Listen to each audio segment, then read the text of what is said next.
morning and welcome to the National Newspaper Publishers Association's Let It Be Known. I saw something from Power 96 um, right away, talking about he's going to pray for my Knicks, and it just threw me for a loop there.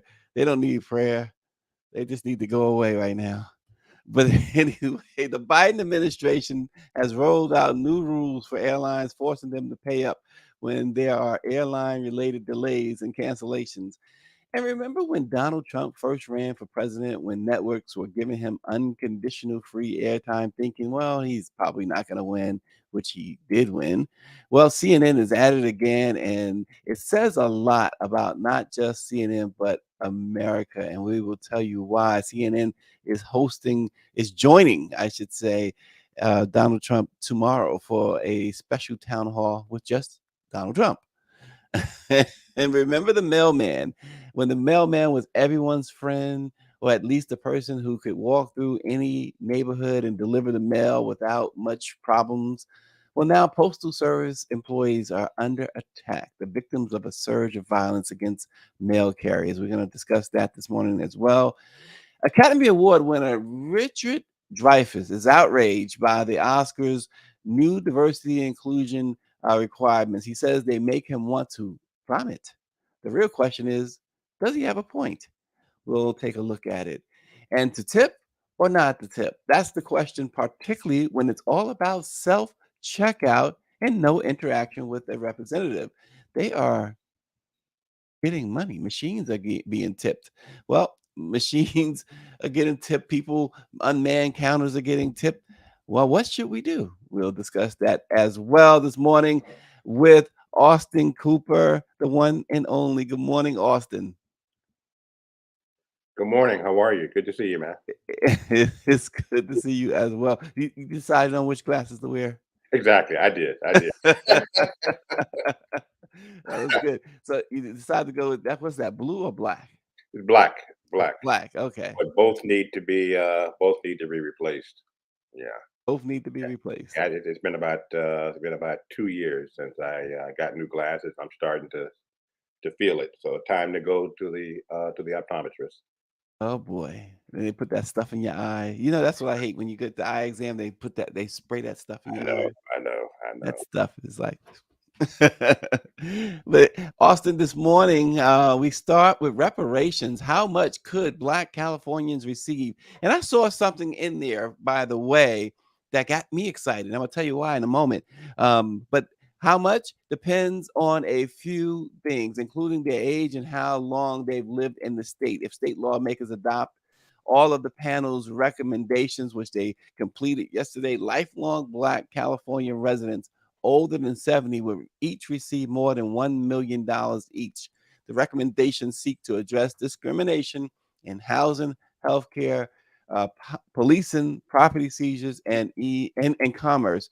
The task force economists created formulas to calculate what the state owes Black residents for each of those five harms. For example, in the area of housing, the economists calculated that state owed Black Californians $293 billion for his role in redlining practices that deny people living in Black neighborhoods access to mortgage loans. Um, Couple of things with that, Austin. Um, the legislator will now take it up. It is expected that the price tag is going to have to come down because, according to the task force report, if all 2 million Black Californians who lived in the state in 2020 qualified, each would receive up to $148,099 or $3,366 for each year between 1933 and 1977 that they spent as a resident of the state. Now, the exciting thing for me, Austin, they also see they broke it down. If you lived in California for any time, for a stretch of any time, you would be eligible. Well, I did 7 years in California. So give me my check. Show me the money. I know. I know. I've lived all over, mostly Washington, New York, born in Miami, raised in Cleveland, went to school in North Carolina, spent time in New York, but I have never had the opportunity to live in California. It's something I've always wanted to experience. But seriously, kudos to the state. for California for seeking to address this issue. It's long overdue, not only in California but in the other 49 states as well. I suspect that the number that you just quoted for those California, that will change. But I do think it is a good step a positive step in the right direction for reparations for over a century of racial indifference, etc. And even if they do stick to the numbers that you cited, Stacy, it's still not enough. Hmm. We're talking, centuries of racism here. But I think it is I mean, again, I think kudos to California, and I'm hopeful that it will pass and it will be an example to other states to act in this positive manner as well. Well, here's the thing. What makes California so unique? We know that separately, San Francisco, their task force has recommended payments of as much as $5 million to the city's black residents. But the thing with California is they were not involved in the slave trade. What their reparations is for something that is related to the slave trade, But more, but it's not directly tied to it. It's about discrimination. It's about the centuries of discrimination, housing discrimination. As we said, redlining. It's about mass incarceration. They want to truly repair the damage. And I think what happens here, Austin, if California, and David says he was in California for 2 years, so can he get a check, please? But I'm with you, David. But here's the thing: if California can pass this, if the lawmakers agree with this, I should say, and go along with this and pay out reparations, there's no excuse for anyone else not to. exactly. No, and I mean, I understand the difference that you cited. California did not uh, benefit directly from the slave trade, but as you just referenced, housing, job discrimination, all of the other variables of racial discrimination have affected blacks in California, just as it has in states that directly benefit from the slave trade, Hmm. Florida and Georgia and Alabama. So, I mean, again, you're right. If California can do this, why not other states? I think it's safe to say that such legislative grievance will not be addressed in Florida, my home state of Florida. I think it's safe to say that this will not be receive a serious hearing in Texas or in some of the other southern states, including North Carolina. I mean, I was on last weekend. We have with the brother who's running for Senate or governor, who said that we should be paying reparations Yeah, North and not Carolina. the other way around. So Yeah, Dr. Nicole says she wants her federal check. Dr. Nicole, all those degrees, and you didn't hear her say it's only for California. Come on now, come on now. It's California only right now. so let me ask you this. So if the doctor and I move to California The in the doctor's next not month, moving will with we you benefit? anywhere. Let me set that straight. First of all, the doctor is not moving with you anywhere. Okay, we're not having that. You're crazy, Stacey. So- Doctor, I didn't mean that. The way he's interpreted that. You crazy, man. but you know, but you know what, Austin? The thing about it is, they they got done. They got done what the federal on the federal level have not been able to get done for what 30 plus years. They've been trying to pass a bill that would form a task force. Hmm. California not only formed a task force, but they've been working on this for the last couple of years, and now they've come to this point where they're ready to hand their recommendations over to state lawmakers, and it was the state lawmakers who passed the legislation to uh, create the task force. Hmm. And, and therein, therein lies the answer at the federal level. If they, if they can't reach an agreement on the need for such a task force, I think it's safe to say that there's not going to be any real action on it, and that's just unfortunate and Yeah, wrong and wrong. yeah. Yeah, for a time there, we thought, and Sheila Jackson Lee of Texas has picked up the Hmm. mantle the last several years. We thought it was moving in the right direction. Certainly, she was optimistic because she had come on and spoke with us a few years ago, or at least during the pandemic. After the George Floyd incident, she thought the momentum was there. Just like everything else after George Floyd, it seems like the momentum was there during that Year and protest a half period. later, a lot of those commitments that were made, and May, June, July, and August, certainly the first 6 months to a year after Mr. Floyd's murder, um, for far too many, it's business as usual. Business as usual. And speaking of business as usual, the Biden administration is developing new rules requiring airlines to compensate customers and provide meals and hotel accommodations if they strand passengers due to airline related issues. We all remember all too well this couple of months ago, December it was actually, the Southwest Airlines fiasco. The White House said that the administration and including Transportation Secretary Pete Buttigieg um, will strongly recommend these regulations because or they want it done, I should say, before the high summer travel season continues. Austin, you get stranded at airport, and it's no fault of yours, and the airline, what they tend to want to do, and this is in this regulation that the Biden administration has set forth. They tend to want to give you a voucher. Well, the law says that you can demand cash, and now the Biden administration wants it to be the only thing that they can offer you is your the full refund of the ticket plus any accommodations. Yeah, kudos to the administration for taking these long overdue steps. I did not have any serious travel in December. What airline was that? Where they were with Southwest. Southwest? Yeah, yeah. I have been on Southwest on many occasions. It's usually a an airline of last resort. The same way with with Spirit. Spirit Airline. It's an airline of I no have to resort right really there. I have to really need to get to my destination under a tight timetable to Wow. fly Spirit. Here's the deal with these airlines, like Southwest and Spirit and some of the others.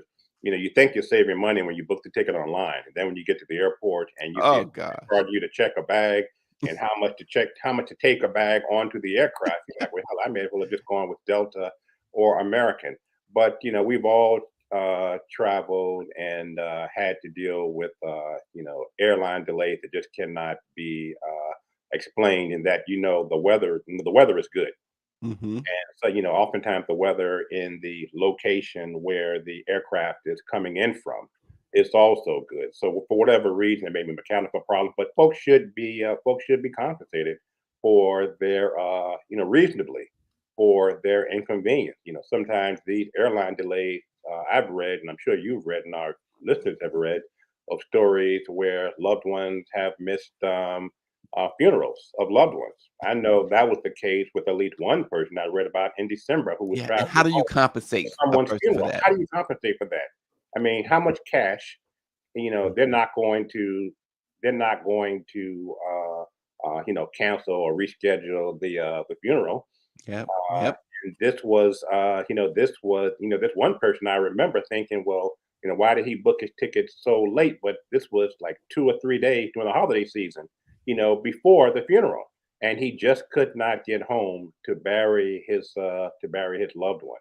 So Yeah. again, how many free vouchers on Southwest can you give him to make up for the fact that he did not have the chance to properly, with loved ones, say goodbye to his relative? I am not flying Southwest, and Power 96 says he would walk before he flies Spirit.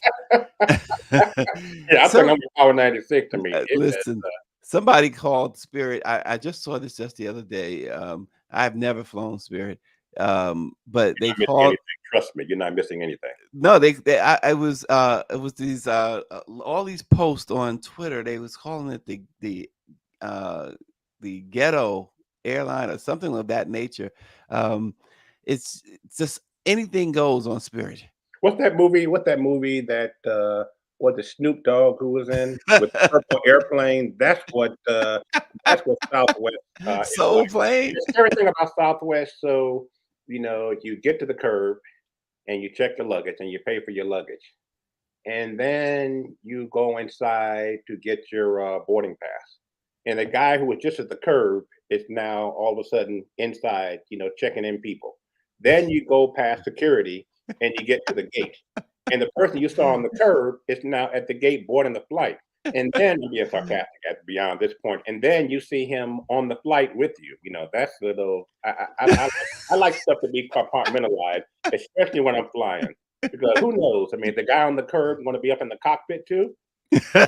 One stop shopping or one stop flying on Southwest. Oh, so the guy taking the tickets is also flying the plane. Exactly. And then, Look, Stacy, speaking of Southwest, um, I don't profess to be paying attention 100% of the time when the flight attendants are giving instruction, but I'm paying attention 50% of the time. I know where the exits are because usually I like to sit in emergency row. So I know where the exits are. I know how to do the handle. right. But on Southwest, I don't want to hear any jokes. Just be serious. 'Cause in you being serious, it gives me It's already a joke I'm that already nervous yours. about flying Southwest. It gives me greater comfort in knowing that the people in the cockpit are not laughing and joking and giggling. Well, we were delayed coming back. We had a stopover in Atlanta. I hate stopovers, but we had a stop from Mexico. We had a couple weeks back, and so what did American do?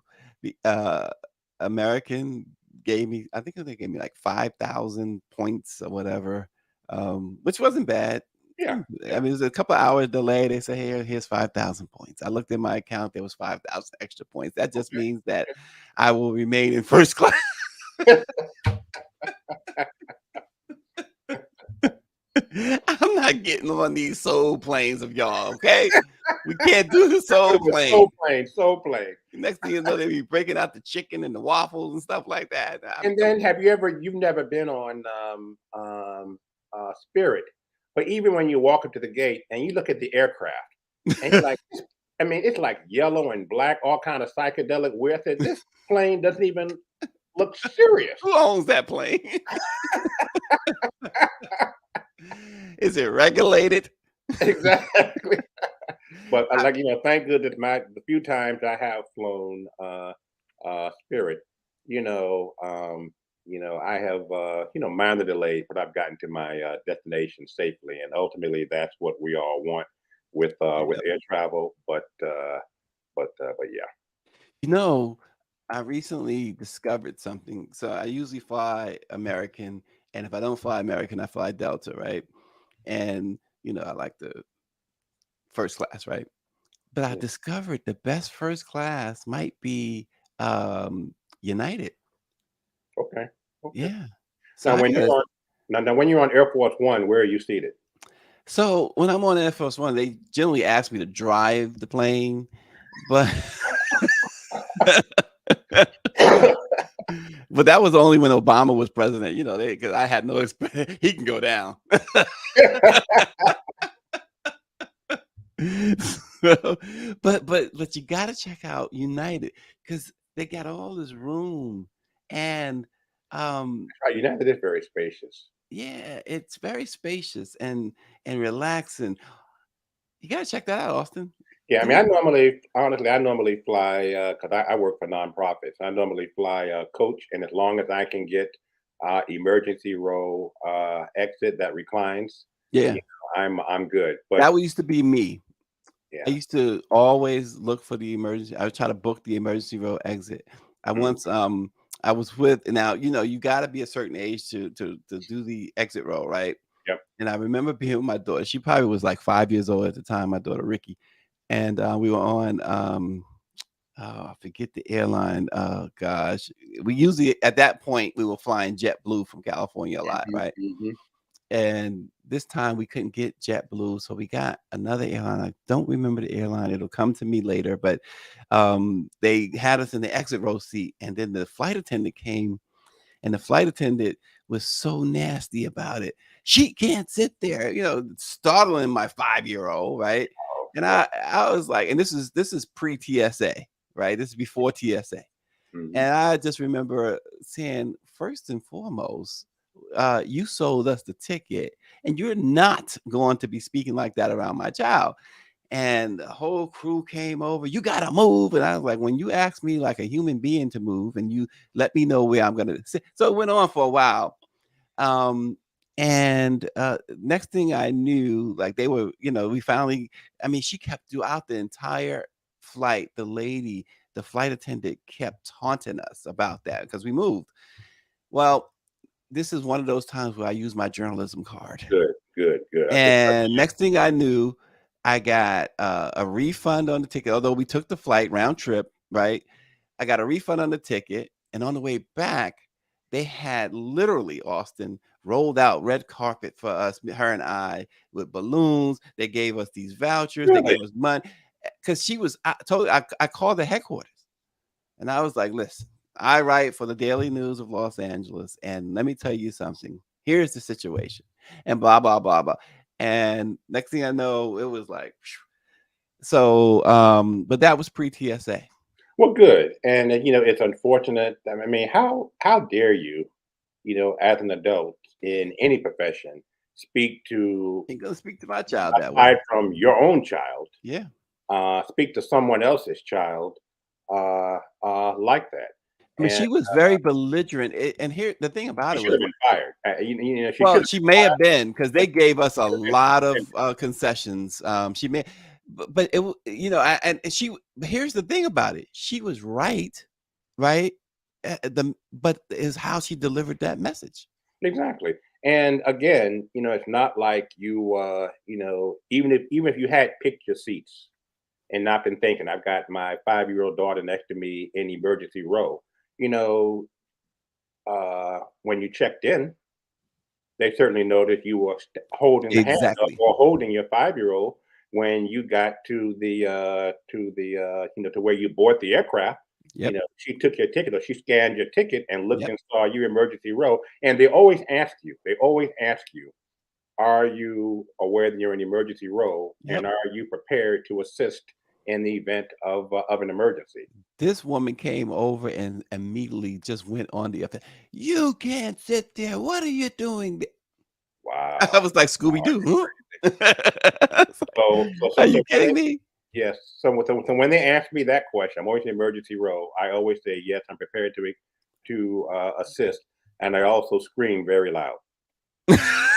So between those two unique characteristics, I think everybody in the aircraft is going to be fine. Yeah, Greer is right. She says dads are extra sensitive about their girls, and she said they will take you down. That's right. Terrible, terrible, terrible, terrible.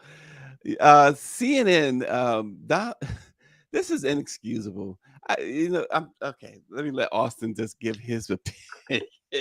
But Donald Trump has joined a him and CNN has gotten together, and tomorrow will be the first major television event of the 2024 presidential campaign. Um, they are giving Trump and Trump alone this forum. Now, when he ran for president the first time, you talk about airtime. He got so much airtime because at that point, I believe the networks were caught. They didn't think that he had a chance at all. That there was just a gag, right? That he was right, and they went along with the gag until he won, and they tried to take him down. One. Yeah, but I think, well, this is something that's interesting. Why are they? This is a man who is indicted, right?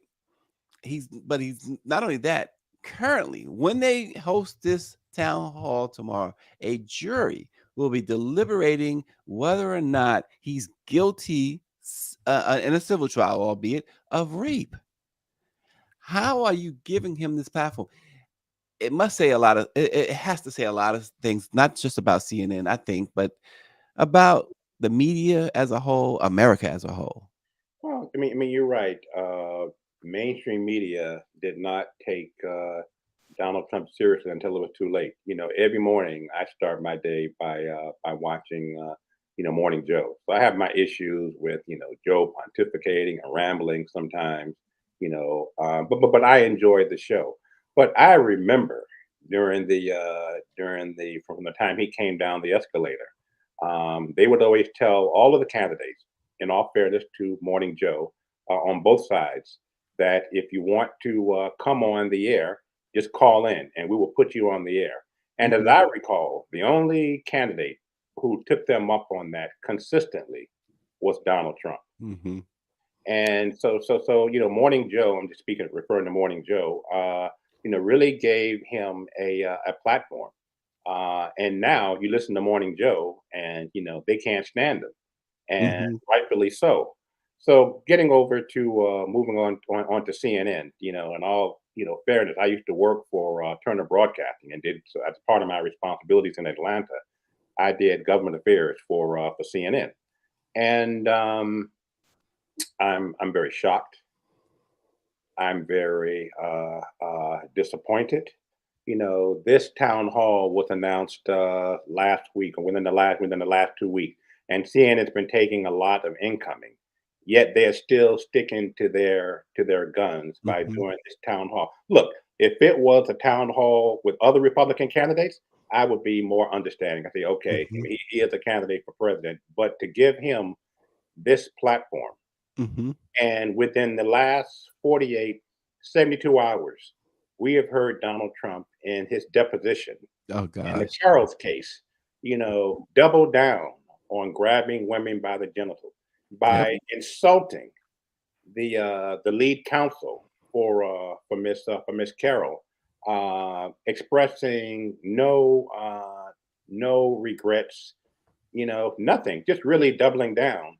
And what's to say that I mean, if he's crazy enough to speak like that, truthfully, Mm. in that courtroom, or rather in his deposition, what's to say he would not respond in the same manner if posed some of those same questions by the CNN moderator or moderators tomorrow? Well, and so do you think, based on the fact that this is a joint venture, do you think that this moderator is going to throw any type of hardball questions or I put would him on the think spot? I would think that to be for CNN to maintain whatever credibility it has lost, or try to regain some of the credibility it has lost by agreeing to this, I would think that, I don't know if it's male or female. I would think that the moderator Email. would, but I just think it's a bad move. This is a man who, you cited some of his misdeeds, some of his criminal misdeeds. Mhm, This man led an insurrection of its own government. This man okayed, indirectly okayed, some might even say directly okayed, the assassination of his own vice president. And to mhm. this day, 2.5 years after January 6th, he has expressed no regrets Well, for he anything, recently for anything. nope, he recently said that if he's elected president, he will Yeah. pardon all of the January 6 actors. So for Um, CNN, it wasn't enough for him to hug the crazy woman wherever New Hampshire, wherever he was campaigning the other day, who had a backpack on, and yep. who still says that if I remember, if I'm getting my story correct, that they should have executed Yes. elected officials. Is that the same Yes. woman? Yes, same woman. Um, so the question becomes, would you take that assignment? I'll let you answer, and then I'll answer. No. So I think the only way, first of all, I don't think a woman should. Well, maybe a woman should take it if she's going to stand up to him, because he tries to break women down, because he's so he just doesn't respect women, um, and so he tries to break them down. But uh, I would take it on one condition and one condition only, is that it would be no holds barred, and I could ask anything I want. But uh, it doesn't seem like this is the case, because again, this is something, it's a joint, they've made it a point to say this is a joint venture, a joint venture. So in other words, we're partners. I Well, cannot be his partner. I mean, partners with the Trump campaign, Yeah. partners with Donald Trump. And Stacey, if if you or anybody take this assignment, uh, as great journalist as you are, what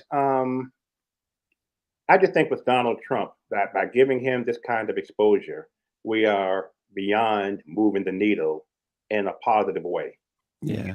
I can't help but feel that there are some folks who watch CNN who may lean towards Trump. We don't need any more leaning towards Trump than we already have. I was listening to Meet the Press on one of these Sunday shows 2 days ago, where they were saying that that Trump is leading at least one or two polls by between 7 and 10 points, Hmm. against Biden. Hmm. So several years ago, too many, did not take the election of Donald Trump seriously, and he made it, including Hillary Clinton, including Yeah. her campaign, because a Yeah. lot of fault, of my opinion, lies Mhm. with Well, the that's probably Hillary why she campaign. lost. That Uh, that's that therein lies why she lost, right? Because yeah, they just didn't take it well, seriously. it was that sense of, to me, that sense of entitlement, Mhm. a sense of entitlement to the White House that she had when she first ran against, then Senator Barack Obama. And by the time, did not take him seriously, did not take, a lot seriously. And by the time they woke up, Senator Obama was in the lead and not to be stopped.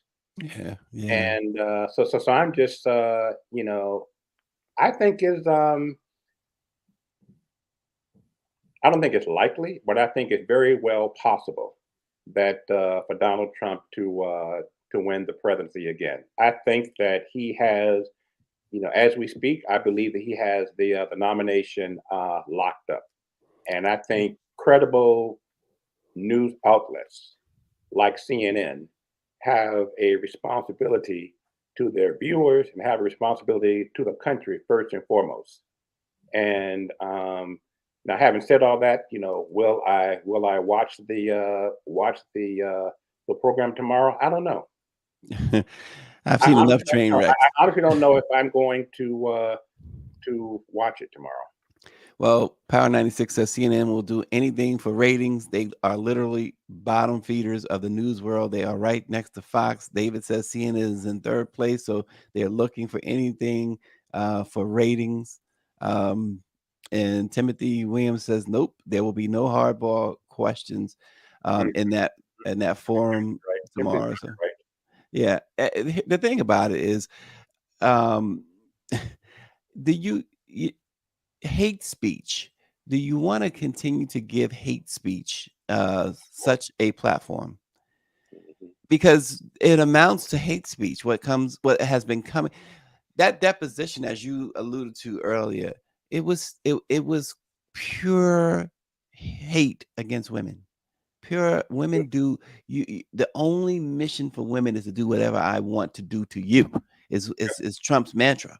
yep. And celebrities have been. He tried to justify. Celebrities have been doing this for millions of years. Hmm. I like to know, what celebrities were around, millions of years ago.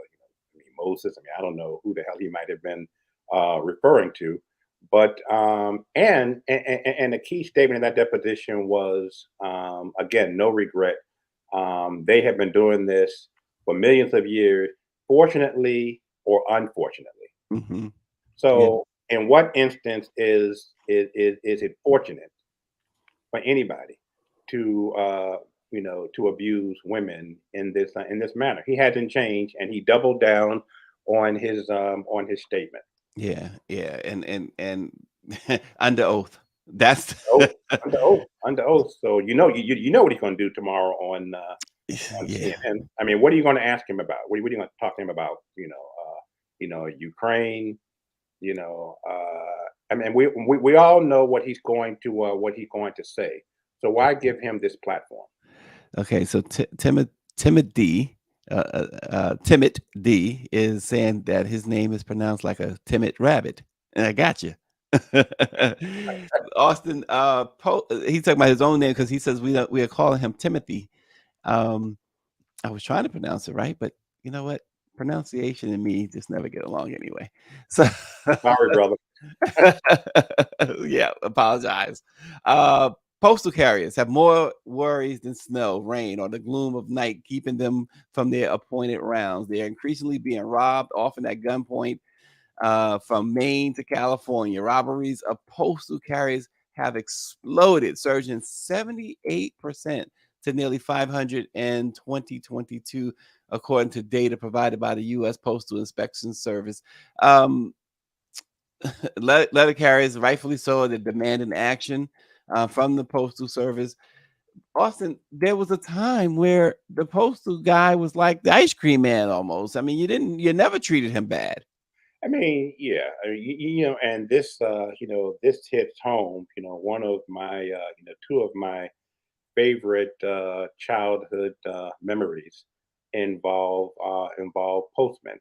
As you know, my dad was an Episcopal priest, and during the time in the late '60s when he had a parish in Jacksonville, Florida, one of our parishioners, Mr. McClellan, was a postman, and he would let me ride with him in the truck. And when he retired, he gave me one of his hard hats. And I have an uncle, a late uncle in Miami, who was a postman for over 60 years. So I mean, again, what has happened to the respect Mhm, for our postal men and our postal women, not only in the post office, but especially those who are on the streets. yeah. I still have a fondness for them. I was talking to my post woman yesterday, and saw she was sweating, so I went in my car and gave her a bottle of water. I mean, these are humans. These are folks doing a job for us. And yeah, we all have our complaints. I mean, look at this here. I've Yeah, not seen this. right. What is wrong with this crazy woman? What did he do other than deliver her mail? And she's beating him with his mailbox. I mean, I've not seen that before, Greer. I mean, what did he do to deserve, being attacked by a dog other than deliver her mail? He wasn't trying to break into our house. He was not trying to grab her by the you know what. What was he doing? He just delivered her light bill. And she didn't wanna pay it. So Well, don't pay it. Don't pay it. When he delivers it, rip it up. And then when your that's what lights Fred go off, Sanford said, "Put it back in blame the mailbox." blame the postman for bringing the bill that you didn't pay, that you have an obligation to pay. But why I mean, why it's yeah. but that was a good analogy. The ice cream man and the post. It was someone you look forward to seeing every day. My mom has a good friendship with her postal lady. I mean, they're in some instances uh, maybe I'm exaggerating, but for some, a part of the family, a part of Mhm. our circle of friendship. Yeah, yeah. Power 96 said a lady was having a caring moment, and Timothy says that I guess Timothy is female, and so we apologize too for referring to you as a male. We get it wrong all the time, Timothy. Um, this postal workers, it's a sad day. I mean, everyone is under attack, Austin. Everyone. This country has this war mindset with all the gun violence, and that we talk about it every day. And now you're attacking postal service workers. It's horrible. You know, um, I mean, look at this here that Greer's posting. What are they attacking? What are you stealing? from the postman, It's a federal Social crime. security checks. I mean, yeah, yeah. Um, you know, this is a sick society Yeah, which yeah, we are finding ourselves, and I'm just not certain when we are going to fully see the light and get out of it. Unfortunately, America, with this gun violence, with these random attacks, um, we are living in a very dark America. And getting back to CNN, them giving him this kind of a platform. And again, I want to reiterate with regard to CNN, this was if this was a Republican forum or a presidential forum, then you have an obligation to give Donald Trump this type of exposure. But yeah. by doing so tomorrow, CNN is contributing to the further darkening of America. And look at all of those images of postal service workers getting attacked, even at gunpoint. It's a sad day. 20 more than 24 robberies since the beginning of this year, and we're just in the beginning of May. This is really, it has to stop with the postal service workers. It has to stop. They need protection, and the federal government is going to have to figure that one out and figure it out real quick Quickly. how to protect these postal workers. They're doing a job that we need them to do, Exactly. and so Exactly.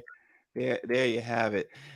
Austin, I wanted to talk about this morning too. Academy Award winner Richard Dreyfuss is outraged by the Oscars' new diversity inclusion requirements. He spoke on PBS Firing Line, and he's won an Oscar himself in 1978 for The Goodbye Girl, and then he was nominated for Mr. Holland's Opus in 1996. But he says that these new diversity and inclusion rules make him, quote, make me vomit, he said, after being first announced, I should say, these new rules in 2020. The new standards will be implemented for the first time next year during the Academy Awards ceremony. The rules state that a film must meet at least 2 out of 4 diversity benchmarks in order to be considered for Best Picture. An example of one of those standards, titled on-screen representation, themes, or narrative, requires that either a film's lead or significant supporting actor must come from an underrepresented racial or ethnic group, or 30% of the entire ensemble cast is comprised of 2 underrepresented groups. So Richard Dreyfuss said that it's an art, he complained. He said, and no one should be telling me as an artist that I have to give in to the latest, most current idea of what morality is. And what are we risking? Are we really risking hurting people's feelings? You can't legislate that. And you have to let life be life. And he goes on to say, I'm sorry. I don't think that there is a minority or a majority in the country that has to be catered to like that. Then he says this: Laurence Olivier was the last white actor to play Othello, and he did it in 65, and he did it in blackface, and he played a black man brilliantly. Am I being told that I will never have a chance to play a black man? Is someone else being told that if they're not Jewish, they shouldn't play The Merchant of Venice? Are we crazy? Do we not know that art is art? He says this is so patronizing, it's so thoughtless, and treating people like children.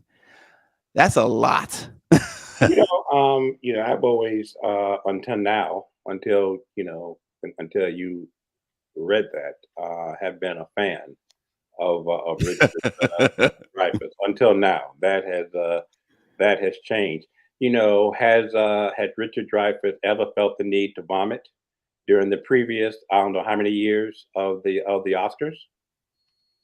Yeah, I've never heard him, offer any complaints. These guidelines are being implemented. Long overdue, uh, uh, to address discrimination in Hollywood. I mean, how many minorities have received Oscars? Right. over the years. Blacks in particular, for him to feel the need, to vomit. So go in the corner and vomit and do your thing, Richard. Let it all out. Let it all out. Now, he says it's art.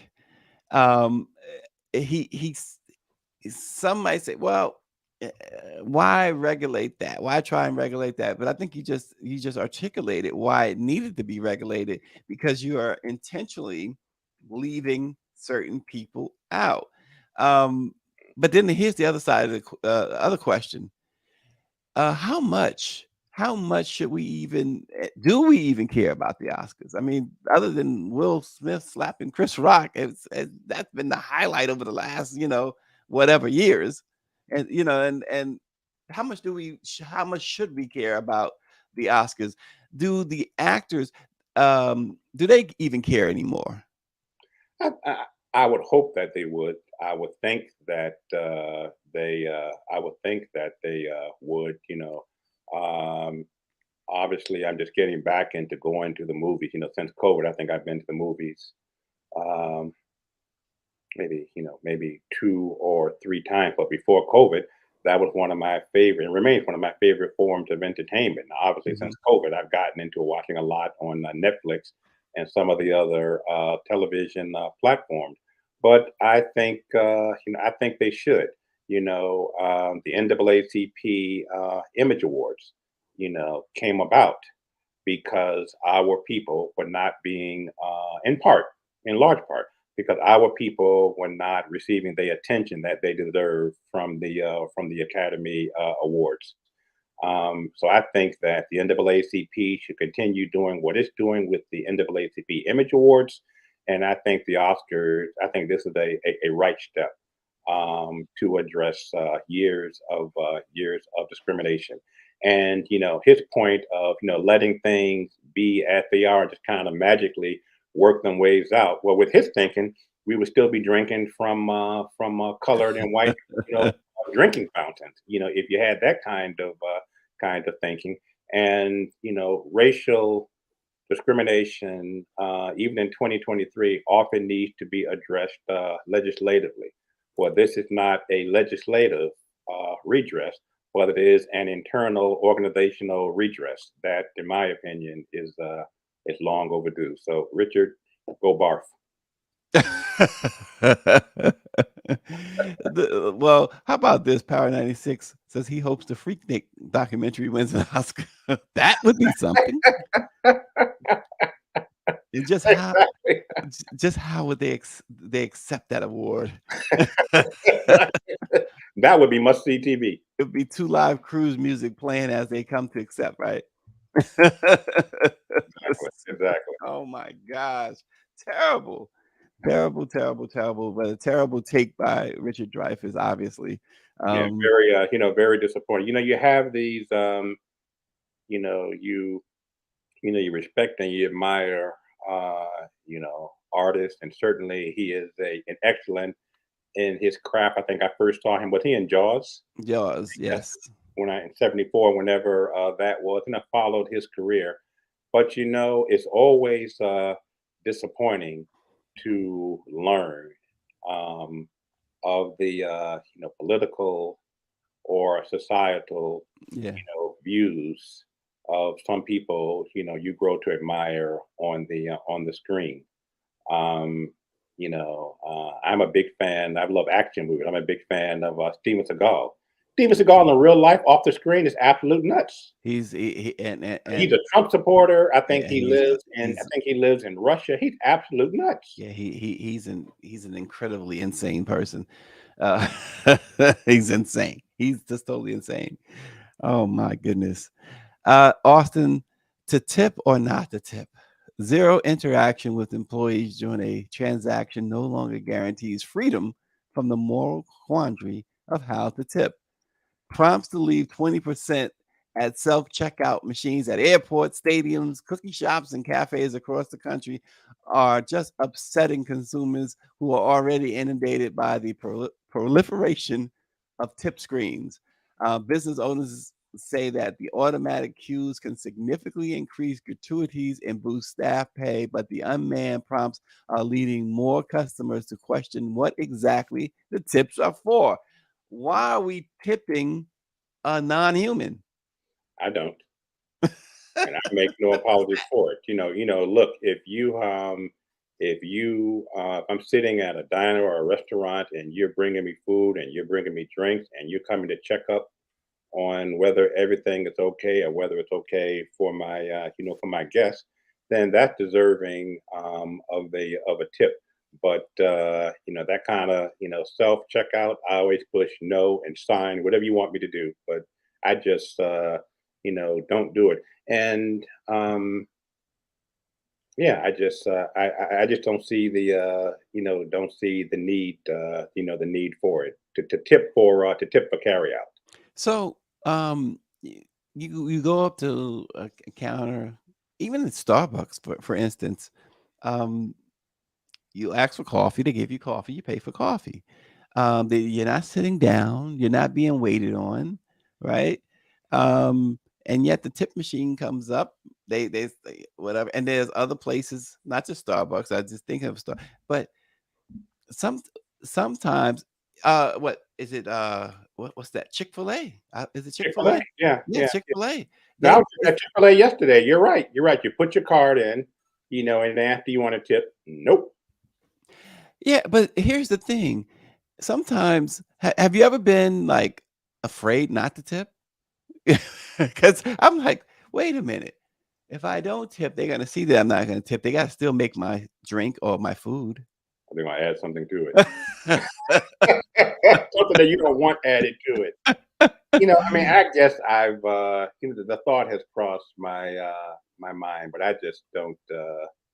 I just have a habit, and maybe I'm at fault, but I just have a habit of in instances like this, what Greer has on the screen, saying no. Sometimes I will, when you do Ubers, it Mhm. will ask you if you want to, if you want to tip. I mean, sometimes I do, sometimes I don't. I mean, taking me somewhere is a service. Mhm. I can Mhm. see what you have done for me. You have gotten me from destination A to destination B safely.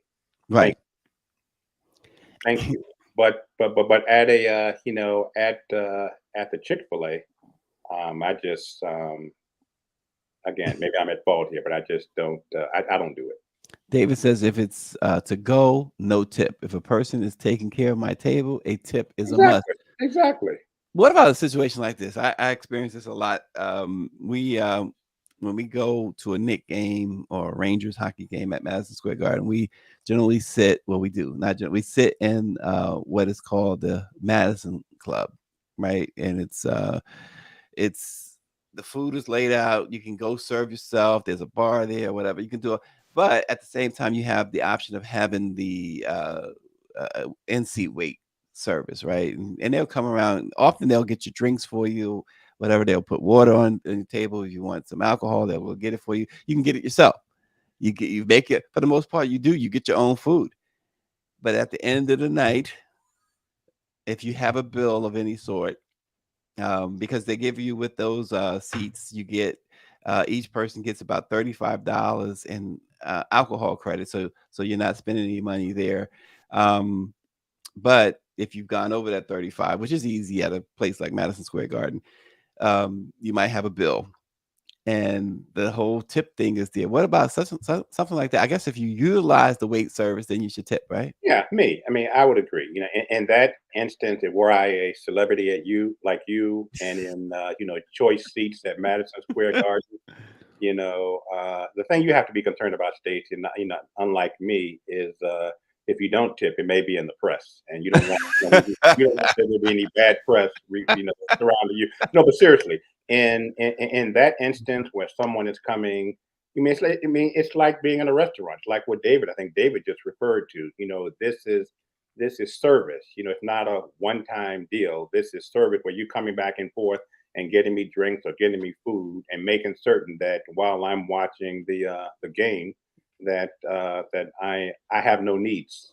Right, right. Yeah, this idea of just and tipping machines. Why am I tipping a machine? Yeah, yeah, yeah. That's the thing. A person, yes, all day.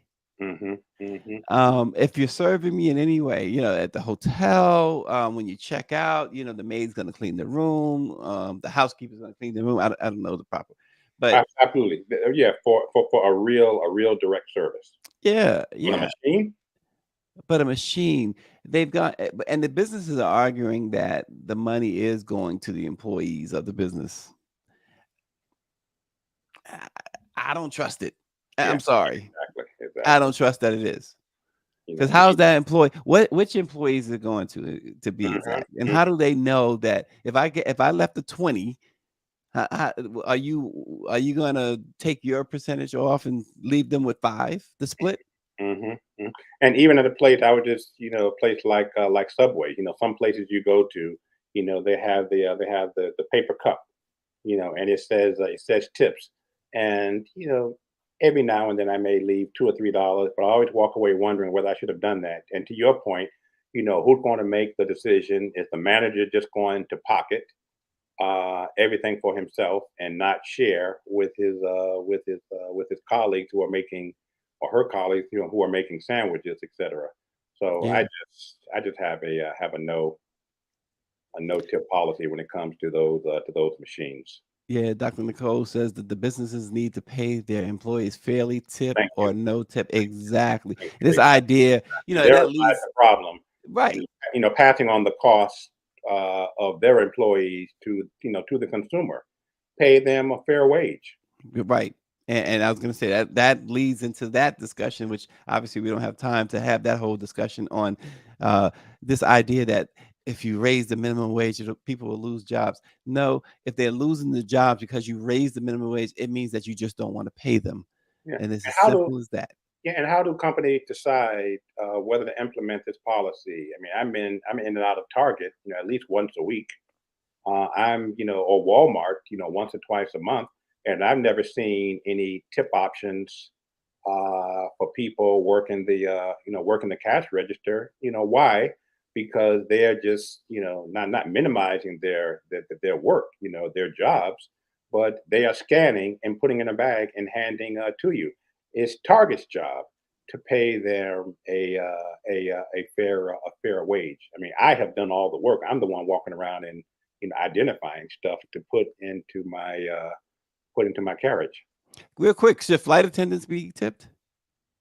No, He's- no, no. I mean, you've got I mean, that's your job. I assume that the flight attendant, that's like, you know. I mean, I'm going. If I do have to tip somebody on the airline crew, I'm going to tip the flight crew, meaning those who are in the cockpit. right, right. Again, not many. I have a dear cousin who is a flight attendant. I have dear friends who are flight attendants, so not minimizing their job at all. But in instances like that, I'm hoping that you are being adequately compensated by United or Delta or your favorite airline, Spirit. And I think, who was it? Is that David's airline, Spirit? Somebody said, "I will never fly Spirit." Who was that? Dr. Cole says airlines nickel and dime us enough already. Pay Thank you. your employees. There's a guy on Amtrak on the Excella there who every time we have him, he sends us home basically with a bar. So I make sure to tip him really good. Exactly. No, instances like that. Yeah. And think about how the airlines are now. You want a window seat, that costs extra money. You want emergency row, that costs extra money. You know, Everything. yeah, Yeah. it's crazy. And Power 96 says, heck no, some of those flight attendants are rude. Yeah, yeah, And exactly. As was Timothy, as was yours with your 5 year old. well, yeah, well, she might have lost her job, Oh, and she did. I Certainly wouldn't got lose any suspended. sleep over that. Um, Timothy says that I have to use a wheelchair in the airport, so I tip that person. I can see that. Exactly. I can see Yeah, that. yeah, that makes sense. Yeah. That makes a lot of sense. Some people who use those wheelchairs in the airport don't need them. They just want to get ahead of the line. That's a whole Let's nother be conversation. yes, let's be real. It is a whole nother conversation. But look, Austin, thank you so much. Austin, it took a late notice this morning, but he was still on point as always. We appreciate you very much. And on Thursday, we got a coming up on Thursday, a very special guest on Thursday. We're going to talk about Black fathers. And this young lady wrote a book about a certain Black father. And we're going to interview Juanita Banks Whittingham on Thursday morning live on Let It Be Known. And buy her book. And you'll see why you should buy her book. We'll talk about that on Thursday. Thanks for watching. We'll see you tomorrow.